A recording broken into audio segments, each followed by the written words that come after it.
Artificial intelligence, or AI, is going to be the single biggest game changer in the history of human evolution. With incredibly powerful AI tools like ChatGPT, Stable Diffusion, Midjourney, we've already seen what this can do in the worlds of text, writing, and design, creating images. But the worst, or best, is about to come. Whether you like it or not, music production, or generally speaking, the creation of sounds, is going to be the next creative field that is about to be revolutionized by AI. And so if you as an artist, as a music producer, as someone who cares about this, are not preparing yourself for this new AI-driven era of the music industry, then good luck, because you're going to be in big trouble within just a short few years. Now, just to be clear, I don't want this to be a doom and gloom video and just scare the hell out of you.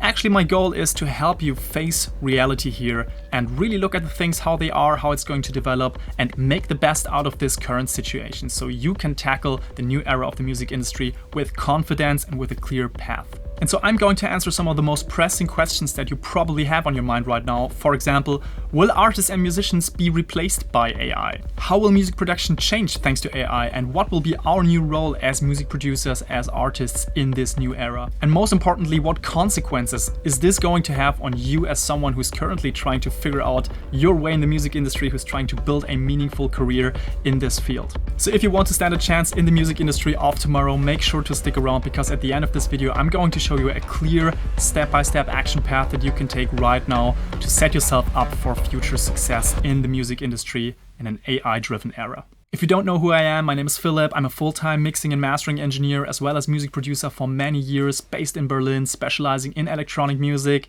And my goal with this channel, the only reason why I've built this channel, is to help you create a meaningful life based on your passion for music production and especially electronic music. So if that resonates with you, make sure to subscribe. And now let's get right into the topic of today. We as humans throughout history have been really good at coming up with inventions that just make everything more productive and more efficient. And AI, to me, is just the next logical step in this history of things, of inventions. It's just going to 1,000, 10,000, 100,000x our productivity and efficiency. And yes, this is going to kill jobs. This is going to remove and replace a lot of the workforce. But contrary to common belief, this doesn't have to be doom and gloom. It actually can create new roles, new opportunities, and a different perspective on things that we've been doing so far. And this is the mindset that I want you to approach this with.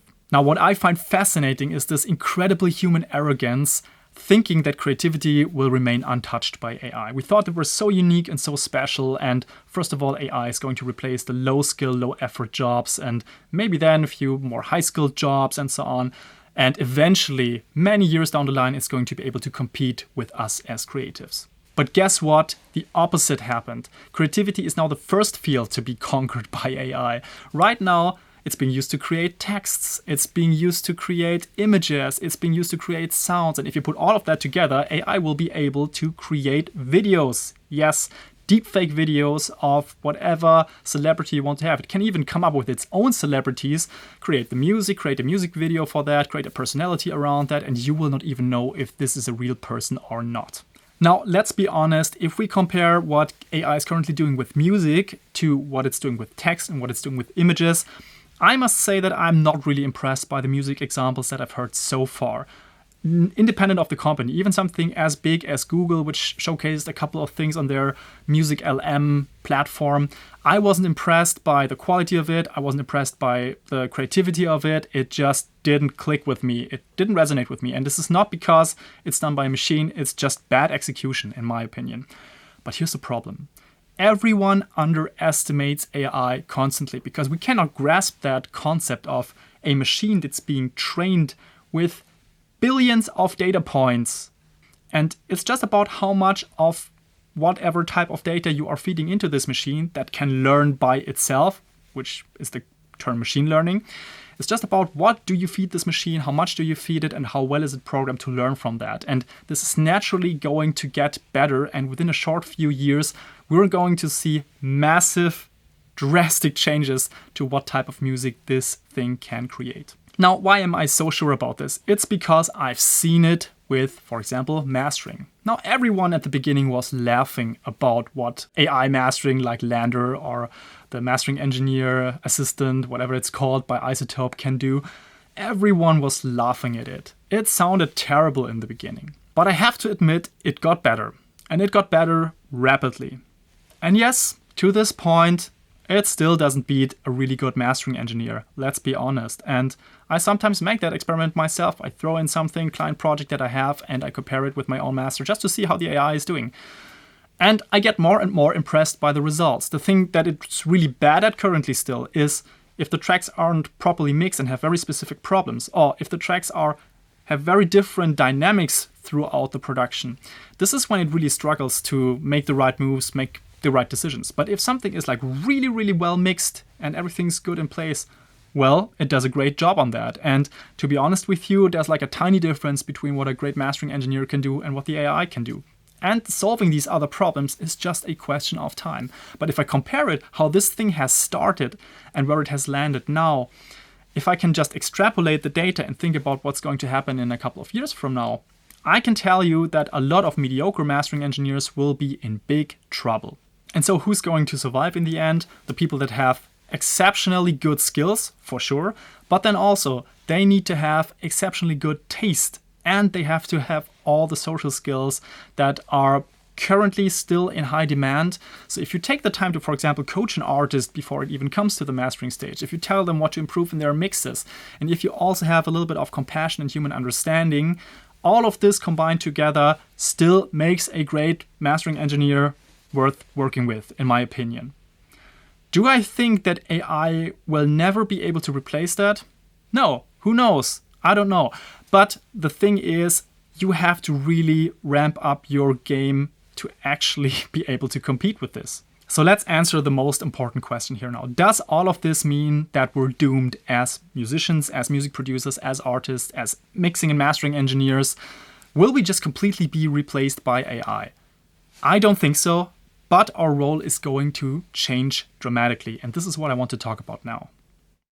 So the first bold claim that I'm about to make here is that taste is going to be more important than ever before. This is going to be the deciding factor whether you make it in the music industry of the future or not.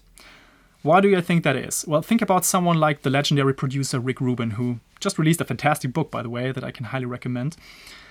Rick Rubin, it really doesn't matter how well he plays an instrument. It also doesn't matter whether he can touch a mixing console or not, whether he makes the right EQ twists or whether he uses a compressor in the right way. It absolutely doesn't matter. His job here is to facilitate the act of great art happening in the room with the artists and applying his unique specific taste to these projects and figuring out a way that resonates on a very deep emotional level with the end listener. That's his job. The technical skills don't matter. The musical skills also don't really matter. It's just about his taste and his communication skills. And so my prediction for the future of music production is that we all are going to be somehow the Rick Rubins of this field. And a lot of the actual craftsmanship of creating the sounds and mixing and mastering them, this is not going to be as important as it now is. And with craftsmanship, I literally mean everything from synthesizing specific sounds to playing instruments, to learning music theory, to mixing and mastering and all the other technical intricacies of the process. All of this will become less and less relevant. But what will become relevant is this concept. I call this creation through curation.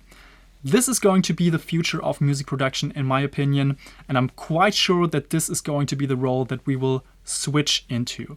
We're going to be music producers that don't focus on any of the craftsmanship anymore. We just focus on applying our unique taste, make really specific decisions about how to apply that taste, and hopefully create something really remarkable out of this that resonates with our audience. And AI is going to help us a lot with achieving that goal.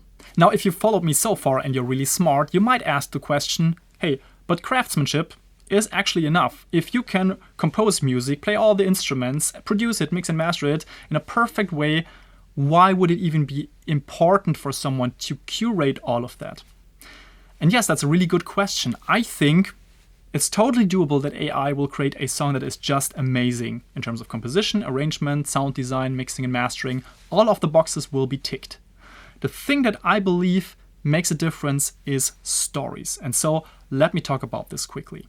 Storytelling has been one of the game changers in human evolution, and this is why we still, to this day, resonate so deeply with stories that we hear from other people. This is why a lot of marketing is based on stories, why a lot of TV shows tell stories, books, all of that stuff, and yes, also music. And now with stories in music, I don't necessarily mean the story that a specific song is telling, but in a much broader sense, the story that the artist as a whole brings to the table. The story around the artist, the specific circumstances, the way they live their life, the way that they use certain things that happen in their life to actually channel this into music. All of this is part of one big story that comes as a package with the music itself. Now, if you want to hear my honest opinion on this, I think that also in the future humans will want to interact with these types of stories. They will be drawn more to real art created by real humans that have this real story around it, because we just enjoy that context of how the music was created. When AI played a role in this creation process, still fine. This will be an integral part of the music production process of the future. But there will be a difference between stuff that is just created by AI somehow randomly, and stuff that is related to a specific human with a specific story. Now, here comes the scary part. In the not so distant future, AI will be able to create something that is indistinguishable from a real human. Meaning, there's going to be a face, a persona, a story around that person, and also music that they create, a video that they do. It will just be like the real thing. It just isn't real. And so the question is, how will we deal with that situation? This is one of the things where I absolutely don't have any answer to this. There might be something like a ID check, maybe stored on some blockchain, whether something is real or not. I have no idea. I'm not technical enough for that. But this is going to be one of the scary things about the future, where we just have to wait and see what happens and hopefully have a plan until then. Alright, but let's not get lost in all of these dystopian future discussions. I want to bring this back to the level of practical application. Let's talk about what steps you can implement right now to set yourself up for success in the AI-driven era of the music industry. So first of all, I think you need to accept that this is happening right now and not in a few years. Embrace this change and start using these tools better today than tomorrow, because one thing that I can say for sure is that the next generation of music producers is going to use these tools natively. They're going to grow up with this and use it just like any other tool that you are using right now. And if you don't want to feel like a dinosaur, if you don't want to feel left behind and irrelevant, yes, you need to embrace this change and start learning today.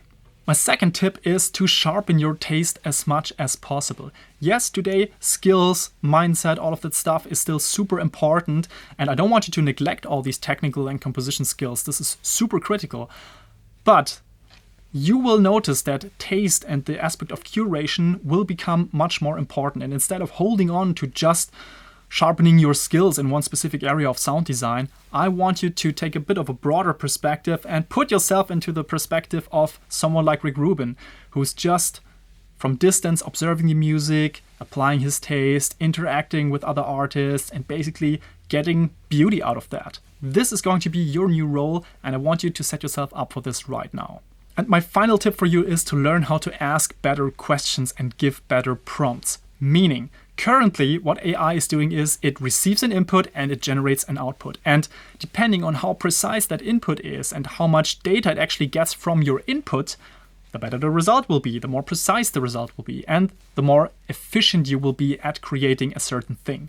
So if you learn how to ask better questions and write better prompts, and maybe in the near future with Neuralink, think about better prompts, you will interact with the AI in a meaningful way that creates the kind of results that you wanted to create. So that is it for today's video. Let me know what you think about the future of music production, how AI will take over the field or not. Let's have a discussion in the comments. I'm really curious to hear what you think, what your perspective on that topic is. I'm eager to learn from you. Let's have a discussion, so leave a comment below. And for those of you who want to make massive progress right now with or without AI, I have something for you. It's called the Finisher Framework. This is my 3 simple steps that you can use to build the skills, to sharpen your mindset and to set up a system that helps you finish at least one great sounding song per month. This will help you get into a healthy release cycle. It's completely for free. You can get it at pickyourself.com/framework, and I would love to see you on the other side. That is it for this video. See you in the next one.